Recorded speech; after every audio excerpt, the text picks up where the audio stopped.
TDP రెండో జాబితా ఆ పార్టీలో తీవ్ర ప్రకంపనలు సృష్టిస్తోంది. రెండో జాబితాలో ఉమ్మడి కృష్ణా జిల్లా టీడీపీ సీనియర్ నేతలకు చోటు దక్కలేదు. టికెట్ వస్తుందని ఆశగా ఎదురు చూసిన తీవ్ర నిరాశకు గురయ్యారు.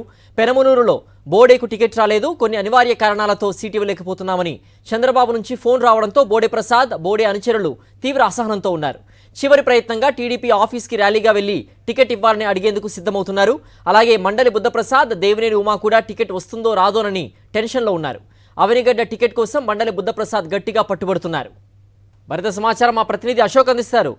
అశోక్, టీడీపీలో టికెట్ రాని వాళ్ళందరూ కూడా పెద్ద సంఖ్యలో కూడా నిరసనలు వ్యక్తం చేస్తున్నారు. పార్టీ వీడేందుకు కూడా ప్రయత్నిస్తున్నట్టు తెలుస్తోంది. అలాగే టీడీపీలో జరుగుతున్నటువంటి చర్చకు సంబంధించి, అలాగే పార్టీ మార్పులకు సంబంధించిన పూర్తి అప్డేట్స్ ఏంటి?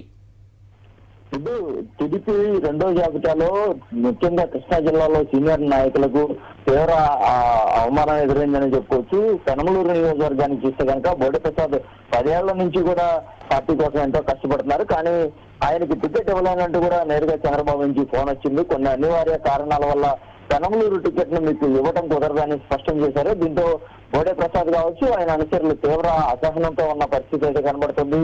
బోడే కార్యాలయాన్ని పెనమలూరులో ఉన్న బోడే ప్రసాద్ కార్యాలయానికి కార్యకర్తలు అలాగే నాయకులంతా కూడా చేరుకుంటున్నారు. అక్కడ కొంత ఉద్రిక్తమైన వాతావరణం కనబడుతుందని చెప్పుకోవచ్చు. వారంతా కూడా ఒక భారీ ర్యాలీగా చివరి ప్రయత్నంగా డిమాండ్ చేయడానికి చంద్రబాబు వద్దకు మంగళగిరిలో ఉన్న టీడీపీ కార్యాలయానికి వెళ్లేందుకైతే సిద్ధమవుతున్న పరిస్థితి. అదే సమయంలో చంద్రబాబు తీరుపై వారంతా కూడా తీవ్ర ఆగ్రహం వ్యక్తం చేస్తున్నారు. పార్టీ కోసం ఇన్నాళ్ళు వాడుకుని చివరి నిమిషంలో టికెట్ ఇవ్వనంటూ కూడా ఆయన పంపించేయడం వాళ్ళంతా అసంతృప్తి వ్యక్తం చేస్తున్నారు.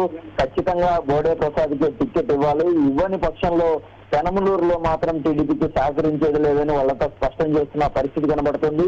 గెలిచినా పెనమలూరు టికెటే, ఓడినా పెనమలూరు టికెటే అంటూ కూడా ఒక నినాదం చేస్తున్నారు.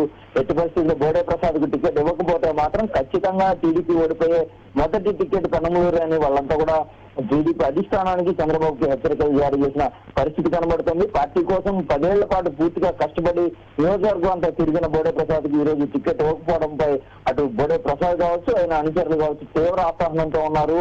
చంద్రబాబు వైఖరిపై ఆగ్రహం వ్యక్తం చేస్తున్న పరిస్థితి మనకి చాలా స్పష్టంగా కనబడుతుంది. చంద్రబాబు స్పందించకపోతే మాత్రం ఖచ్చితంగా వీరంతా పార్టీకి రాజీనామా చేసే ఆలోచనలు అయితే ఉన్నట్టుగా మనకు తెలుస్తోంది. ఓకే అశోక్.